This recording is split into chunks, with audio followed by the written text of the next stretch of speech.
Subscribe to our YouTube channel and press the bell icon to get the latest updates. All democracies have some tradition of declassifying their old secret documents. Some democracies also do it more regularly, more systematically, and more robustly than others. So the Americans are the champions of that. So in 2006, among the documents the Americans declassified, and these were CIA documents, was a CIA report. It's a very well written report in 63-64, that period when Nehru was on his decline. Basically, CIA speculating and guessing after Nehru who. So after Nehru who, there might have been time when somebody might have said after Indira who, although Indira Gandhi was still quite young when she was unfortunately assassinated. So today you have a Prime Minister midway through his second term. So it's an interesting point, midway through the second term, almost exactly midway through the second term. Nobody is asking after Modi who. And I know that 30 years from now, 20 years from now, when the CIA's reports from India are declassified, those will say no one else but Modi in 2024, because you go by the facts available to you. At the same time, we know that in 2024, there will be some challenge. It will not be that election will have only one side. Even 2014, 2019, there was a challenge. The main challenger was the Congress party. It just so happens that in all the seats where Congress and BJP were head to head, number one and number two, BJP had a 92% success rate against the Congress. I think it was 92% in 2014, became now 93 in 2019. So it was an easy passage for the BJP because Congress was the challenger. So the question now, we haven't talked about high national politics for some time. So I thought this is a good time, exactly midway through Narendra Modi's second term, to try and read the tea leaves or maybe look at the crystal ball in terms of what India's politics might look like by the time the 2024 election comes. Because remember, another 6 months from now, once UP elections, etc. are over, the countdown for 2024 will begin. Now, once again, it cannot be an election without a contest. There will be challengers. Will the Congress be the challenger the third time round? On form right now, it doesn't look like it. Because if the idea right now is to dismantle the old Congress as it existed and rebuild a new one, I think the operation of dismantling itself is taking too long. So maybe dismantling will go on for another year. So I don't know when the Congress will be rebuilt. It can be rebuilt. Any party which has 20% captive vote in a country like India can be rebuilt. So we are not counting it out. But time has now come also to look at other possibilities. Because we are not the only ones doing it. A lot of interesting people across the country are doing this, and these interesting people are mostly chief ministers of their states and very popular in their states. Now, we are at a very interesting point in our politics when BJP and Narendra Modi are dominant across the country, right? All opinion polls show, including India Today's, which I take most seriously, that if there is a fresh election now, either the BJP will have majority of its own or will be very close to majority, so it will still be a Modi government. NDA government or BJP government might be a little uncertainty as per the last India Today poll, but it will definitely be a Modi government, and he is by far the most popular leader in the country. But in many of these states, these leaders are very popular. The other thing that we have seen since 2019, we had seen some of this in 2014 as well, post 2014, but post 2019, this has become very stark. That when Narendra Modi is campaigning with himself on the ticket, he has a devastating sway. It's very difficult to compete against him. But when he is seeking vote in his name for somebody else, as in the state elections, the same magic doesn't work. And we saw that happen in Haryana, where just a few months after Pulwama and after the national election, his party fell short of majority. We saw this in Jharkhand, and Maharashtra was another complicated case, but we have seen this in state after state.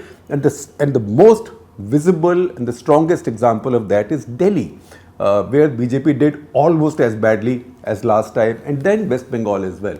Because it's one thing for him to ask for vote for BJP because Modi is the candidate, and quite another to say vote for BJP because someone else is the candidate in the state. Now these chief ministers in the state, they have ambition. and many of them have age on their side as well. So they think that maybe they have an opportunity by 2024, particularly if the Congress is still busy dismantling itself, or Congress has taken too long dismantling itself, so it doesn't have enough time to rebuild itself. Of course, if the Congress rebuilds itself, then all bets are off. It will be Congress versus Modi. But what do these chief ministers look at? These chief ministers look at the phenomenon of chief ministers becoming prime minister in India. You go to district level politicians, you go to district level bureaucracy, and you think something, and particularly in the Hindi heartland, people say only three people have power in the country. DM, that is district magistrate or deputy commissioner as we call in the north, or maybe the collector, the DM, the CM, that is chief minister, and the PM, right? Can CMs become PMs? In India's history, this has happened 4 times. 3 times in the past, and now Narendra Modi is a good example. And all examples are of a different kind. So first chief minister to become CM in India was Morarji Desai. Most people have forgotten. It was Morarji Desai in 1977. He was a compromise candidate of the Janata Party, because nobody in Janata Party had that kind of domination. He had national experience. He'd been home minister, finance minister, deputy prime minister. So he was chosen as a kind of natural, least troublesome prime minister. And not many agreed with that. That was a short-lived prime ministership. He, by the way, some of you might wonder, so don't start Googling Gujarat. He was not the chief minister of Gujarat. He was chief minister of the combined Bombay state. It was called Bombay then, so I'm not getting it wrong. Combined Bombay state between 1952 and 1956. After that, the state was split. So he was the first ex-CM. The next ex-CM to become PM was VP Singh, that is Vishwanath Pratap Singh. Now, Vishwanath Pratap Singh was different. He also did not have a majority of his own, but he was not a compromise candidate, because he had shown the audacity, and I will come to that expression audacity in a couple of minutes again. He had shown the audacity to challenge Rajiv Gandhi in the Hindi heartland. He left his cabinet. First he was finance minister, defense minister, but he's left his cabinet on the issue of corruption and Bofors, went out campaigning against Rajiv Gandhi, calling him chor, etc. And he swung the Hindi heartland. He was widely seen as the leader who defeated Rajiv Gandhi in Congress in the Hindi heartland and got enough seats for the other side to deny Rajiv Gandhi a majority. So when a coalition was set up, he was made prime minister. Again, before he was chief minister, he was also a central minister. As I told you, he had been both finance and defense minister under Rajiv Gandhi. He also was young. That did not last long either. That did not even last a year. After that, we had that incredible experiment of H.T. Devagowda, who nobody knew. Nobody knew him. Maybe I'm wrong to say, I'm definitely wrong to say nobody knew. He was definitely very well known in Karnataka and maybe some other states here and there in political circles, but generally on the popular radar screen, his name never featured. In any case, his name never featured as a likely national leader or as a likely prime minister. But he became prime minister. That was also a short lasting prime ministership. And even if I've told you this story before, I'll repeat it, because when the name came up, I was sort of a new editor of Indian Express, which is India's premier political paper. And even I realized that I had never met this man. I had heard his name, but I had never met this man. So I asked for time and I went to see him, and they gave me time in Karnataka Bhavan. And I said, sir, someone like you. And he came outside to meet me. And very simple man, he sat on what might have been the receptionist's desk on the other side. And I sat on this side.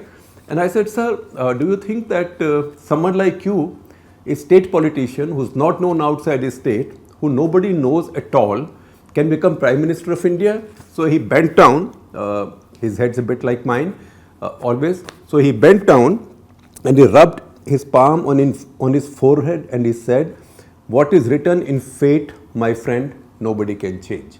So he was fated to become Prime Minister, he became Prime Minister. That was the third CM to become PM. That also did not last, we know that story. In fact, I have sometimes called them Prime Ministers on daily basis.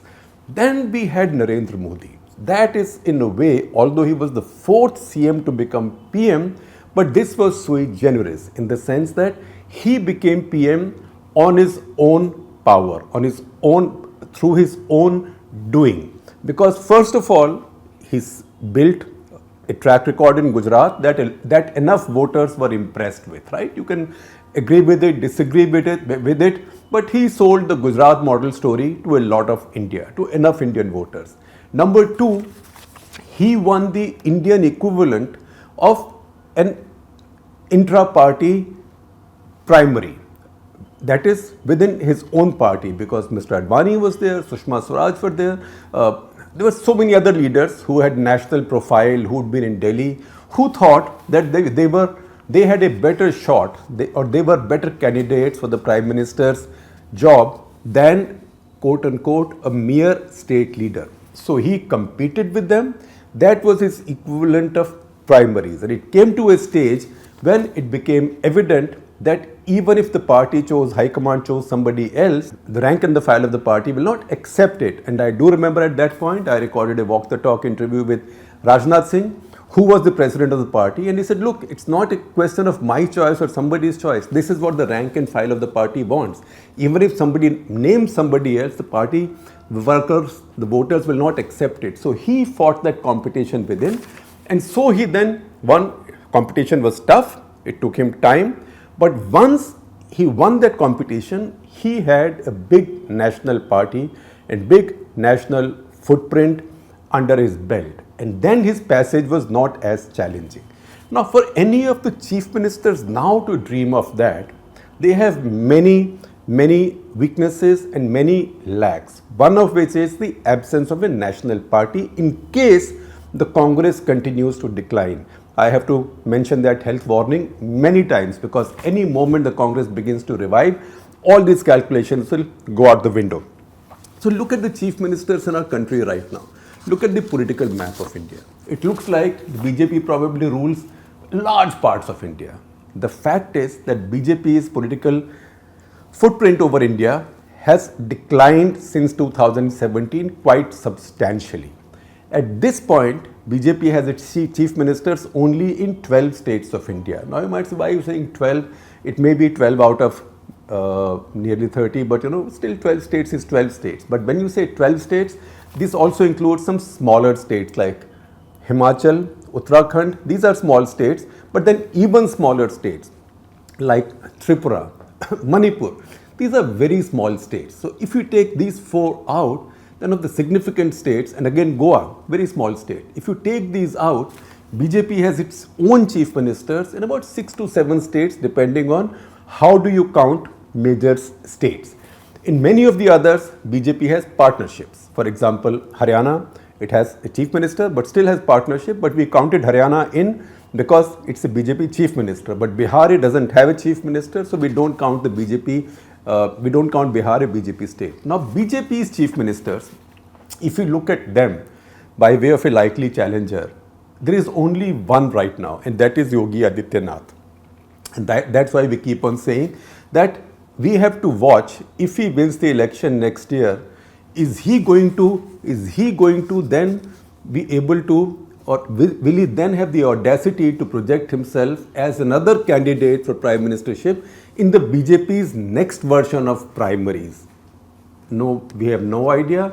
We cannot speculate. We are only looking at possibilities, because this is not something that Shivraj Singh Chauhan can do anymore, who's the other BJP leader running a major state, but he cannot do this anymore, nor can any of the other leaders. But look at chief ministers from the other parties. Again, other parties have chief ministers with many states, so I will count some and I will tell you their strengths and weaknesses also as we go along.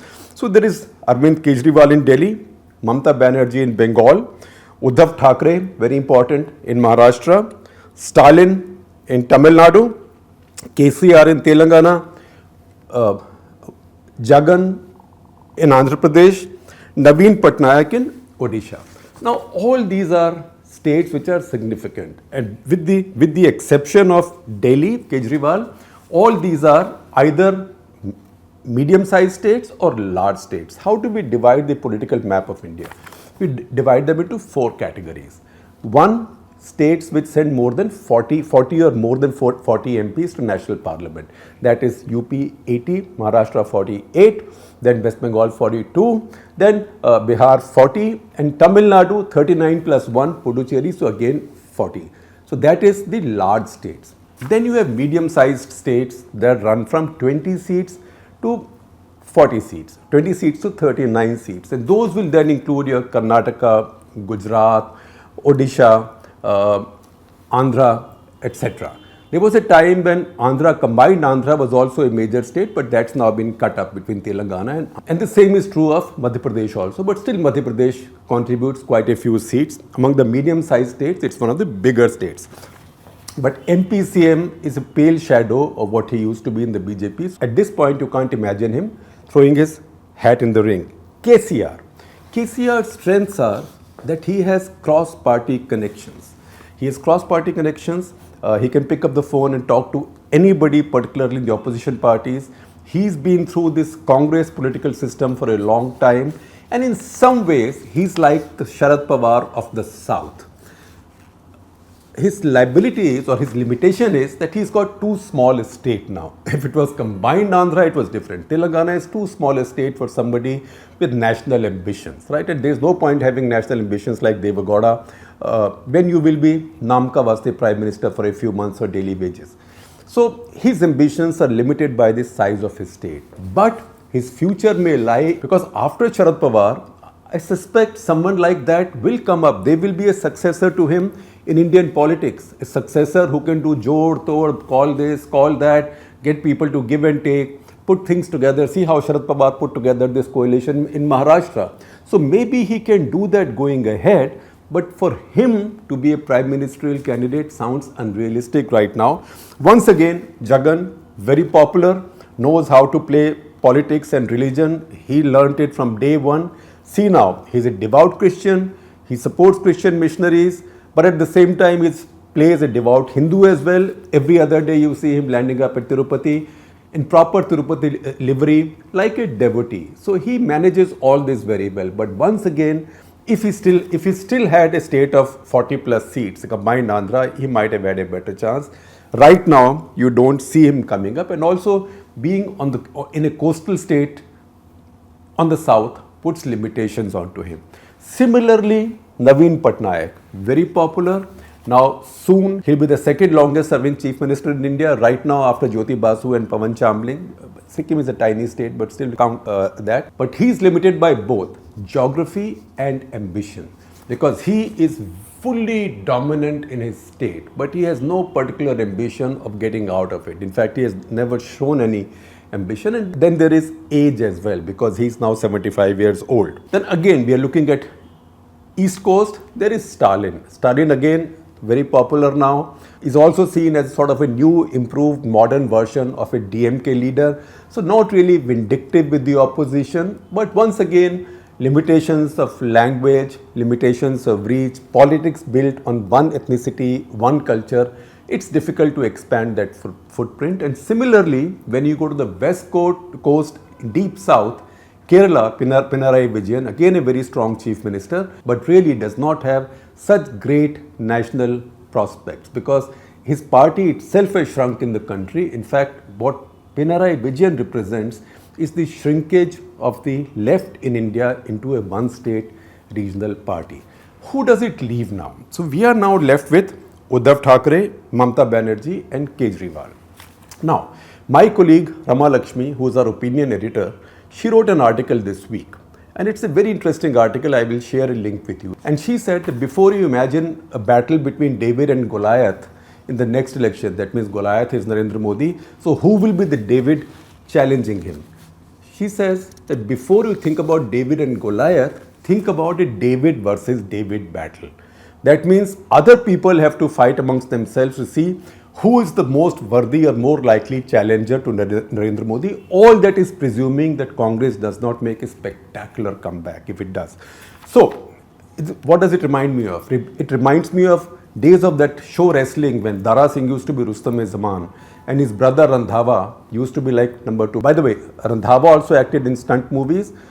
He married film star Mumtaz's sister unfortunately passed away in 2013. But the story was that any time a wrestler, freestyle wrestler from anywhere in the world threw a challenge at Dara Singh would say, fight with Randhawa first. Only if you can defeat Randhawa, you can come, you will have the honor of fighting me. So something like this would apply in 2024 also if Congress is not there.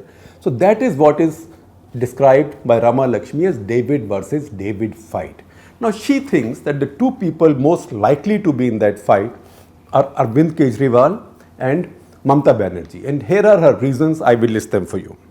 She says that both have the four traits that Narendra Modi had, four vital traits that Narendra Modi had before he became Prime Minister, or four traits that enabled him to become PM from CM. These four are audacity, I told you I'll come back to audacity.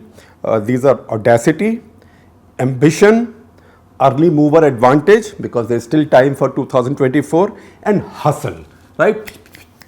Both of them know that method, and both can counter the BJP's, the Modi Shah BJP's hustle as well. Both have somewhat similar routes and possibilities available to them right now.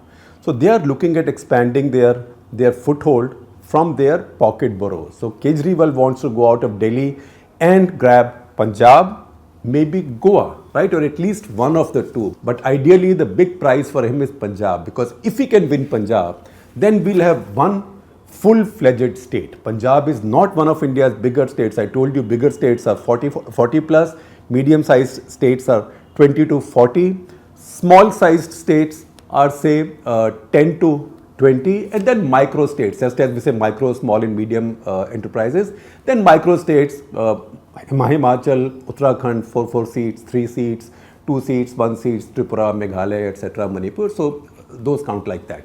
Anyway, so Punjab is a small state, right? But still it's a full-fledged state, it's next door to Delhi.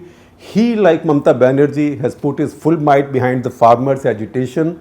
And then being Chief Minister of Punjab and having the government in Punjab gives you a lot of presence, not just in Delhi, but in all of North India and also in the Hindi heartland. So that will be a big advantage. Mamta Banerjee, on the other hand, also has possibilities in 2 states. She definitely has possibilities in Tripura, and then she's now trying Goa, although she's running into some problems in Goa, and that's mainly because Goa has about 66% Hindu vote, 25% Christian vote. It does not have a large Muslim vote, which is Mamta's strength in West Bengal, and that is working against her in a way in Goa, because the BJP is spreading in Goa now that her party is a pro-Muslim and anti-Hindu party. That's why it's indirectly helping Aam Aadmi Party against her in Goa. But she and Aam Aadmi Party are competing in Goa. She's competing in Tripura. If she wins both Tripura and Goa, then in a way she steals a mark. So that is the competition that's going on right now. So once again, Mamta Banerjee's opportunities are Tripura and Goa, both small states. Arvind Kejriwal's possibilities are Punjab and Goa. But again, Arvind Kejriwal has one plus over Mamta Banerjee, that he has also made impact in Gujarat. In the last municipal elections, in Surat particularly, his people did very well. And it looks like his people have been working in Gujarat for some time. And Gujarat for India is sort of the political heartland state also in its own right. Because for Modi and Amit Shah to keep their complete control of the BJP, it's very important that they are seen to be unassailable, unchallengeable, invincible in Gujarat. If Aam Aadmi Party grows there, that will add to Aam Aadmi Party's stature. And remember, one thing both of them have, I told you the 4 attributes they both have according to Rama Lakshmi, but Arvind Kejriwal showed his audacity in full measure the first time, 2014, when he plonked himself in Varanasi to contest against Narendra Modi. Because what was that? He knew he wasn't going to win, but he was telling the whole country that I am a prospect for the future. And as things turned out, he finished second in that election. So again, unlike Mamta, he's somebody who Mamta speaks Hindi also, but he speaks much better Hindi. He's somebody who might think that he's more acceptable in the Hindi heartland, where the real battle will lie. So this is the David versus David fight that we are looking forward to, and it's going to be quite fascinating, because other strengths and weaknesses, Arvind Kejriwal has less of a glue to unite the opposition. Mamta Banerjee has more of that, having had more experience, more contacts on all sides, and more of a national profile. Besides these four attributes, there is also one more trait or one quality that Mamta and Kejriwal share. They both learned the magic of true populist economics.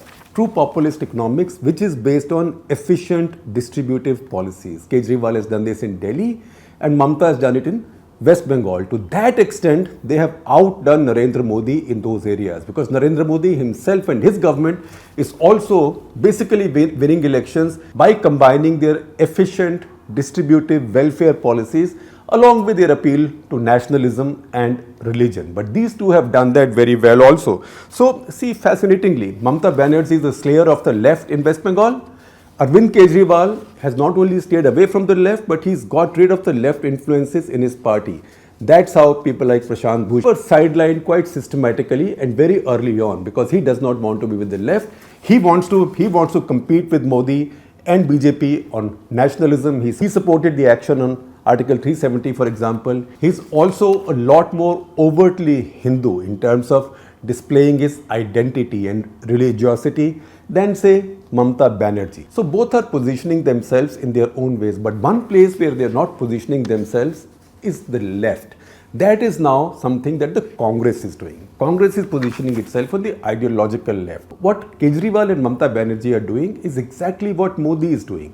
They have borrowed the idea of distributive justice, distributive welfareism from the left, except they all learned to do it much more efficiently than left has ever been able to do or Congress has ever been able to do. So that's why I don't know what is this future for left politics, but there is a left slot available in Indian politics, because what's happened right now is that all successful political parties have taken away the left's most successful attribute, which is populist distribution. So now, whether you see the Goliath, Narendra Modi, or the two Davids, that is Kejriwal and Mamata, all of them practice some kind of left politics. That's why I often say that it's inaccurate to call the BJP a party of the Hindu right. It's actually become a party of the Hindu left.